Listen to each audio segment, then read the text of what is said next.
Hello, my name is Alexis Jones, and I'm going to be answering the questions from the fourth discussion board and using chapter 4 as support for some of my answers. So, the discussion board prompt is explaining a situation where a young girl in middle school named Jasmine, she is going through a lot right now. She had a group of friends that weren't really her friends. They were perceived to be the popular girls, and she's always been kind of a little different. She's always been perceived to be not someone that would fit in necessarily. So when these girls befriended her, she, of course, in turn gave her trust to them and confided in them about certain things, and they went on to tell everybody and gossip about her behind her back and posting these long-winded things on social media in order to humiliate her. And they even went as far as taking indecent pictures of her while she was changing and posting them on social media.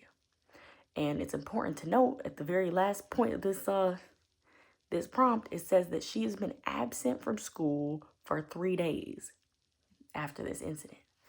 So the first question is, how would I respond to each of these girls? First off, with little Jasmine, considering that the stage of development that she's in, she's more than likely struggling with her own self-image as it is. Because even for an adult, a situation like that can be difficult to process, but even more so for someone of her age, because that self-identity is going to be greatly influenced by all these outside factors, especially her relationship with her peers. That is a really big thing and has a really big impact on how it is that they feel about themselves. So considering that, I think that we need to reach out to Jasmine's parents and see what's going on with her. She's been out of school. I think that, to check on her and her mental health and her well-being for right now, because that is a very big, big thing to happen to someone, let alone a child.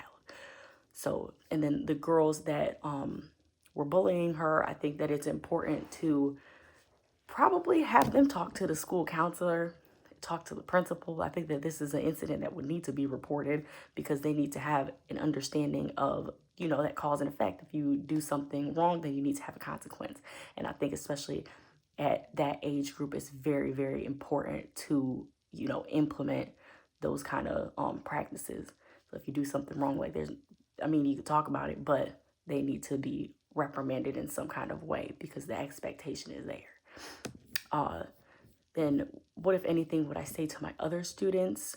And I think I'm going to kind of wrap this into the last question of what ways that I can address these issues with this situation with my class. I think that it would be very important to have some kind of lesson or discussion about cyberbullying, because like I said, like this is a big thing for children in that age group, and especially it's something that can really wear on people's mental well-being at that age group, considering that they have the peer relationships have such a big influence on them. So I think that this is really important for us to go over cyberbullying and just bullying in general, what it looks like, what the repercussions for it are, and how to report it safely. I think that these are conversations and lessons that can be had in the classroom. And that's it.